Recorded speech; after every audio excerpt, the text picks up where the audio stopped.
Hey guys, recording this here on what is it, Friday the 19th. Maybe you're seeing this on Monday at the latest, but want to let you know we are almost sold out for Founder 500 in Austin, Texas here in about a week. It's going to be an amazing event, 500 B2B SaaS founders. I'm looking at the attendee list.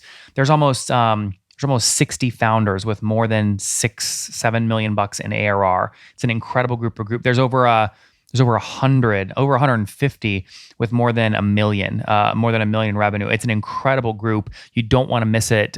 Grab your hotel, grab your flight, grab a ticket right now. I'll put the link in the bio, in the description here on YouTube. And I think there's only about 3 tickets left. Okay, about 3 tickets left. I'd love to see you guys there. Don't be bashful. Grab your ticket now.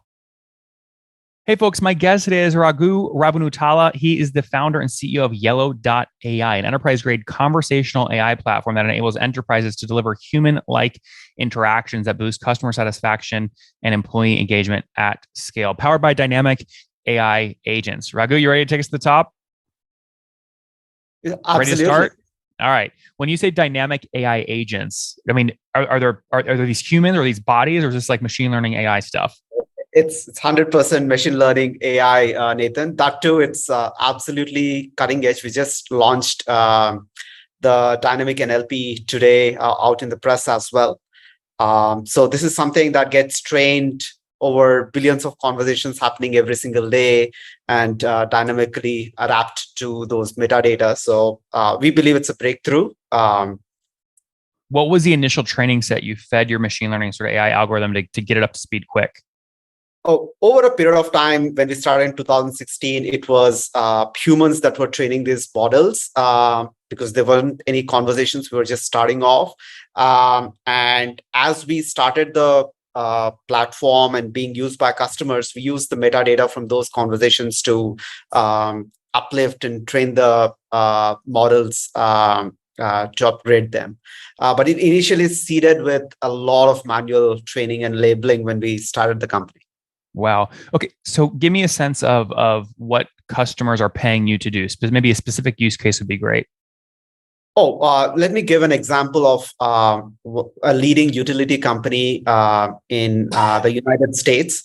And they use our product to automate customer service on their website and on their telephony lines. So when somebody calls for pickup of their waste, etc., this company just automate the entire conversation. I'll give a broad range. So this company pays us somewhere between 500 to 750K in annual ARR. Okay. Is that your largest customer? That's one of our largest. We have larger customers. Our largest customer pays us more than $1 million per annum. And help me understand what makes that contract value so large. Is it seat-based upselling, feature-based upselling, utility-based upselling, or something else? It is utility-based upselling. So this is essentially our pricing is directly linked to the number of conversations or interactions that are automated.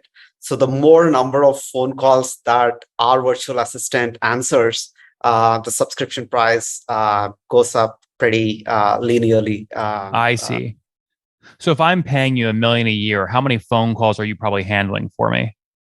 Okay, so of course the pricing differs across countries. So typically we average somewhere about zero point 0.5 to $1 per minute of call handling. Oh, wow. So do you have a great utility metric? It's not just like the phone call, it's per minute of call handling. So it could be one phone call, be a lot of money. That's correct. Interesting. I It's not for imagine, telephony, but I think our platform runs on WhatsApp, Google Business Messaging. So all those are per conversation session. yeah. So different pricing for that. Let me ask you a weird question related to your product cannibalization here. If I'm paying you to handle telephony for me, and I'm paying you 5 cents per minute of call handling, but you're also trying to use AI machine learning to prevent the call in the first place, don't you sort of compete with yourself there? Oh, absolutely, Nathan. I think the overall objective of the company is to automate the majority or the overall available interactions at the company. And we clearly believe that digital interactions are superior to voice interaction in many cases. And we recommend customers to do that, though it cannibalizes, let's say, a potentially higher revenue in voice handling. But we know that there are 400 billion calls made every single year in the world. And today, less than 0.1% of them have any kind of automation. So it'll not disappear in a while. So there's a lot of market. So I don't think we as a company don't need to worry about one product cannibalizing. That's thinking too narrow at this point of time. Got it. Oh, what's going on there, YouTube? Good to see you guys. Now imagine this. You love watching these interviews with SaaS founders, but imagine if we took all of the valuation data out from over 2,807 interviews I've done manually. Saves you a lot of time. Well, we've done this. We've built it into the beautiful interface inside of FounderPath. Check this out. I'll show you how you can access this in a second, but you log in, you connect your Stripe account, you see your valuation real time, you can see what it changed over the past 88 days, and even set goals for valuation this year. Now, the secret to valuation is there's many different ways to value a SaaS business. So the reason you're going to see 3 or 4 different valuations inside of your FounderPath dashboard, this is all free by the way, is because depending on who's doing the buying of your SaaS company, you're going to get a different valuation. A VC is going to pay a different valuation. Private equity firm is different. If you're going to do a minority sale, that's different. And if you sell the whole business, that's a different valuation. You can see all those when I hover over here. Right, so the teal is what a VC would pay, yellow is what private equity, and red is if you sold the whole thing outright. Now, what's cool about this is not built off random data. Again, you guys hear these interviews on YouTube. All these data are built from real-time valuation data points founders share with us on the show. So traction, 1.2 million, seed round, 3.7 raise, they sold 22% of their business. Go in here and filter by the event. Maybe you only want to see companies that have sold the whole business. Well, here are a bunch that have been acquired, the valuation and the multiple. Maybe you're going out right now and you're raising your seed round. Well, go in here and look at all this recent seed deals that went down, what they raised, what valuation they raised at, and what percent that they sold. There's never been a larger data set of SaaS valuations than what you can get now inside of FounderPath, and we're thrilled to bring it to you. All right, we're going to go back to the YouTube video here in a second, but if you want to check this tool out, if you want to jump in and sign up, you can check it out for free to get your valuation at this link, founderpath.com/products/valuations.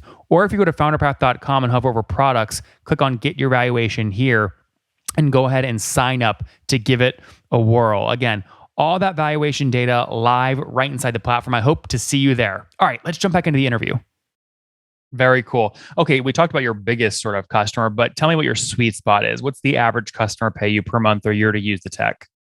Yeah. So since we are a company that's kind of born in Asia Pacific and grown into North America, we have kind of 2 different go-to-market motions for these 2 geographies. And typically in the Asia Pacific market, we land our customers somewhere between 30 to 40K in annual recurring revenue. And in the US, we land somewhere between 120 to 250. So average would be about 130 kind of ARR values in North America. Interesting. I always get people that launch outside of the US asking how they expanded to US. So I want to come back to that here in a second. But first, I want to get the origin story here. Put this on a timeline. When did you launch the business? Oh, we launched our business in 2016. 2016. Wow. And how did you get your first customer? Do you remember who it was? Oh, yeah. So it's one of the leading paints company in India. Painting? Paint? Yeah, they sell paints. Yeah, this Asia's largest paints company.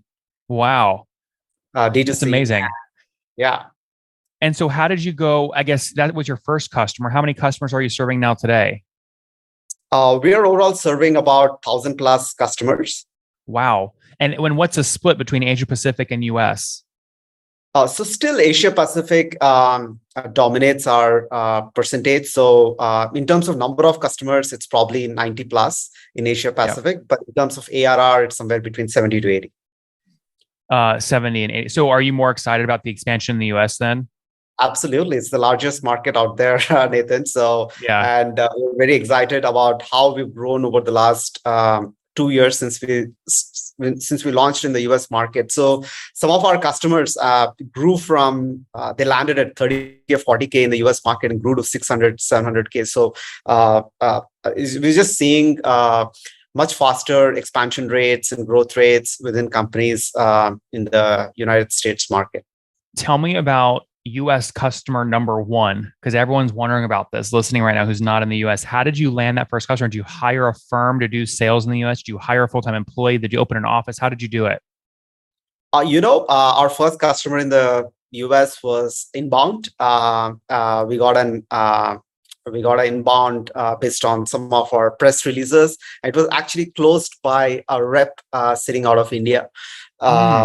So we landed our first customer when we didn't have any personnel in the US market. By the time we hired a person in the US market, we had a few customers and they had some references to build on, Nathan.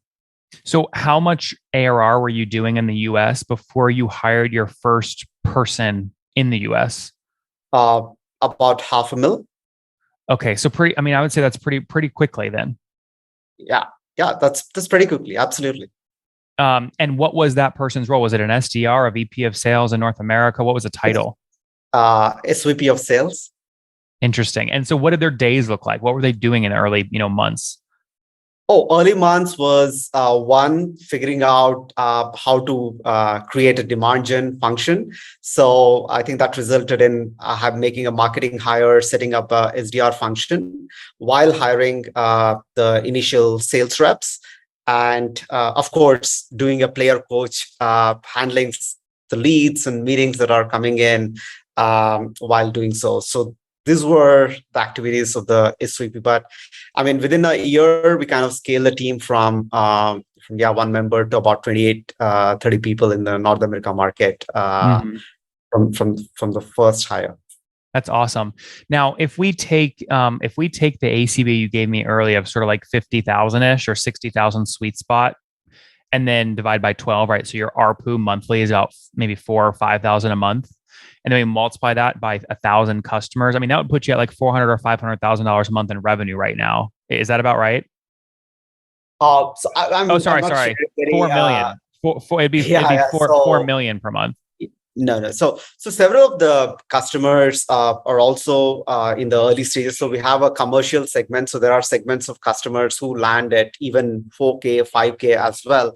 But I'm not sharing the broad revenue metrics, but I just kind of give a very broad range so that I think you can pick a number. So we're somewhere in 20s to 30s or 20 to 30 plus. So 25 to 35 is where you can take a broad range on. Can you break 35 million run rate this year, you think? So we're pretty much there, right? I think, 35 million is what you're. Sorry, then I guess I should ask, what's your goal for the end of this year? Do you think you can break like 38, 39, 40 million? We're looking at doing about 2.2 to 2.5x in our booking numbers from last year. So we'll be much higher upwards of the numbers that you're talking about. So just to understand growth rate, again, if you're flirting with sort of 35 million run rate right now, and you double year over year, that means you were doing like maybe 15 million run rate last year. As I said, right, the numbers that I can share, Nathan, just so that is, I think broadly we are somewhere between the 20s and 35. So we're doubling. So you can calculate. So anywhere between 40 to 60 is what you can broadly assume that we are targeting this year. Sorry. You're already at 25 to 35 and you're targeting 40 to 60 by the end of this year. That's correct. Okay. Sorry. What I'm trying to understand is your growth rate over the past 12 months. The past 12 months. The past 12 months. So the growth rate has been about 140 to 150%, Nathan. Okay. Yeah. So if you're doing between 25 and 35 right now, let's just say 30 million, you were doing something like 10 or 15 exactly 1 year ago. That's correct.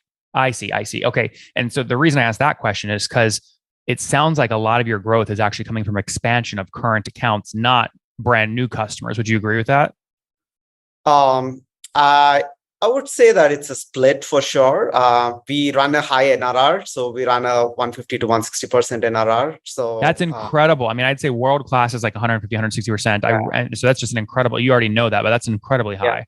Yeah. So we run a high NRR, and that's due to the business model as well. So we try to land in a it prices at a volume, and once the customer scales, the volume automatically scales. They make more number of calls, people chat more. But that takes us to only certain part of the growth number, right? So there is a lot of new revenue that's coming in. Just to give calculations, someone were looking at like 8 million to 10 million. So 150% NRR would only take them to 14 or 15 million, right? So Yep. you still have to build a new revenue on top of it. Do you remember the year you passed $1 million in revenue? Oh yeah, absolutely, very clearly. The toughest path I ever had. Yeah. What year was that? This was 2018, end of 2018, early 2019. Yeah. Wow. Okay. So $1 million run rate then. And then what? You passed 10 million sort of late 2019, early 2020? Yeah, kind of broadly there. You're kind That's of awesome. broad. Now, have you done all this bootstrapped or you decided to raise capital? So we kind of bootstrapped almost close to $1 million ARR. So we were bootstrap profitable till that time, but we took time to get there. We took time. We took almost 2.5 to 3 years to get there from zero. But we raised capital when we were like almost close to $1 million in ARR. Okay, so that would have been like 2018. How much did you decide to raise? We raised the initial one was about 4 million. Okay, and that would be like your pre-seed. No, so we raised it in India. So in India, it was Series A. Oh wow, okay, series. And is that all you've raised to date? Just the 4 million? Oh no, we raised 100 million overall, 104 million overall. Okay. So after that, we raised our Series B and Series C, and yeah. So right now we are in the clear venture capital path. Raghu, break those down for me. When was the Series B and how much? So Series B was in 2020, was about $20 million. And so Series A 2019, Series B 2020, which is $20 million, Series C in 2021, which is about $78 million. Interesting.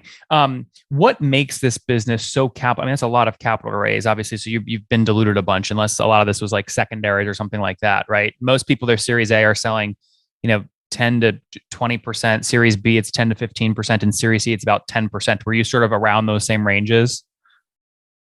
Yeah, so we broadly can say that. Yeah. I mean, what makes the business so capital intensive? So this is a market that we are creating. I don't think there was a lot of market that was existing. And we were going behind very fast growth rates. So this could be a completely profitable company if you were taking a lower growth rates. I mean, we were profitable when we were at $1 million. I think pretty much of the capital burn happens through sales and marketing, where you kind of invest upfront in capacity, invest in getting into newer geographies to drive that growth rates a little bit ahead of the curve. Mm-hmm. And so, I mean, Series C, if you sell somewhere around 10% of the business, right? And that was last year when you were like maybe 15 million run rate. And that means you were raising it like a 600, 700 million valuation if you only sold 10%. I'm not talking about valuation, but yeah, I mean, Raghu, sorry, I'm just using what you just told. I asked you was 10% Series C. You said, yeah, about there. So I'm not making stuff up. I'm using what you just said. Yeah, so I said it's kind of about there. So it's not exactly 10%, right? It's a little bit more than that. So the valuation you would expect it's not at 700, a little lesser than that. Fair enough. Okay, that's fine. Maybe you sold 12, 13, 15%, whatever. My point being though is valuations have compressed over the past 12 months, right? So how are you reacting to macroeconomics that are just poorer today than they were a year ago? Yeah, I think broadly we have a lot of the capital raised, more than 90% in the bank, right? I think it's not like we've consumed a lot of capital. I think that's of all the capital you've raised, or just you have 90% of 78 million for the Series C, yeah. I see. Okay, right. Yeah. And as a company, we know that we can't let up on growth, but at the same time, I think right now efficiency is kind of considered significantly for potentially the next capital raisers. And in general, as a company, you want to get to a more sustainable rate, right?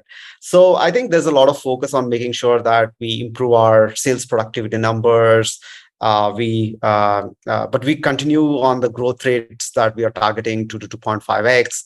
and also kind of limit the number of geographies that we are going to trying to expand at the same time, right? So you Yep. want to go by one. So some of those decisions, and also on the product side, just kind of having a lot more focus on the current feature set rather than a lot of experiments. So a lot of investment behind high conviction areas and kind of tuning down investments in experimental areas is what I would say. And we kind of have plans where the existing capital can take us through the next 2 to 3 years, pretty according to the plan. And we Raghu, are, what's the as I total? said, What's the total? I don't mean to cut you off. We're just short on time. What's the total team size today? How many people? So we are about 850 people, Nathan. And how many of those are engineers? About 300 of them are And are they based, like I've interviewed so many just incredible founders in Bangalore and Chennai and I mean just so many places. Are most of your engineers based in India? Almost 99%. 90%. 99. Wow. Which city? So they're spread across ideally it was Bangalore, but after the pandemic, people are working from their places, but I think the headquarters is Bangalore. Very cool. Very cool. Well, listen, heck of a story here. We're rooting for you. Let's wrap up with the famous 5 quick answers here. Number 1, favorite business book. Hard Things About Hard Things, right? Number 2. Yeah. Number 2, is there a CEO you're following or studying? Oh, yeah. So Snowflake, Slutman. Yep. Did you read his new book, Amped Up? Oh, yeah, of course. Yeah, absolutely. Really good, right? All right. You remind me a lot of him actually in terms of the pricing model. Number 3, what's your favorite online tool for building Yellow? I would say Canva in the initial stages. Wouldn't have survived without that. Number 4, how many hours of sleep do you get every night? 7 to 8 hours. And what's your situation? Married, single, kids? Married with 2 kids. Oh, wow. How old are you? I'm 44. 44. Last question. Something you wish you knew when you were 20. I would have start your business takes risks much earlier in your life. I mean, Guys, Yellow.ai, trying to be the world's leading automation platform. Their biggest customer pays over $1 million per year, 0.5 cents per minute of call handling, for example, as one of their pricing tiers. They serve over 1,000 customers today. They have, they're building their US presence rapidly. It's growing faster than their other regions. They've got, again, 1,000 customers today, flirting with sort of 25 to 35 million bucks in ARR today, doubling year over year, targeting ending this year between 40 and 60 million. They've raised 78 million Series C last year, selling somewhere around 10% of the business, but they have more than 90% of that still in the bank. So they're good to go in terms of making it through any pending recession. 850 folks on the team. Check them out at Yellow.ai. Raghu, thank you for taking us to the top. Thank you. Thank you very much, Nathan. One more thing before you go. We have a brand new show every Thursday at 1 p.m. Central. It's called Shark Tank for SaaS. We call it Deal or Bust. One founder comes on, 3 hungry buyers, they try and do a deal live, and the founder shares back-end dashboards, their expenses, their revenue, ARPU, CAC, LTV, you name it, they share it. And the buyers try and make a deal live. It is fun to watch every Thursday, 1 p.m. Central. Additionally, remember, these recorded founder interviews go live. We release them here on YouTube every day at 2 p.m. Central. To make sure you don't miss any of that, make sure you click the subscribe button below here on YouTube, the big red button, and then click the little bell notification to make sure you get notifications when we do go live. I wouldn't want you to miss breaking news in the SaaS world, whether it's an acquisition, a big fundraise, a big sale, a big profitability statement, or something else. I don't want you to miss it. Additionally, if you want to take this conversation deeper and further, we have by far the largest private Slack community for B2B SaaS founders. You want to get in there. We've probably talked about your tool if you're running a company or your firm if you're investing. You can go in there and quickly search and see what people are saying. Sign up for that at nathanlatka.com/Slack. In the meantime, I'm hanging out with you here on YouTube. I'll be in the comments for the next 30 minutes. Feel free to let me know what you thought about this episode. And if you enjoyed it, click the thumbs up. We get a lot of haters that are mad at how aggressive I am on these shows, but I do it so that we can all learn. We have to counter those people. We got to push them away. Click the thumbs up below to counter them and know that I appreciate your guys' support. All right, I'll be in the comments. See ya.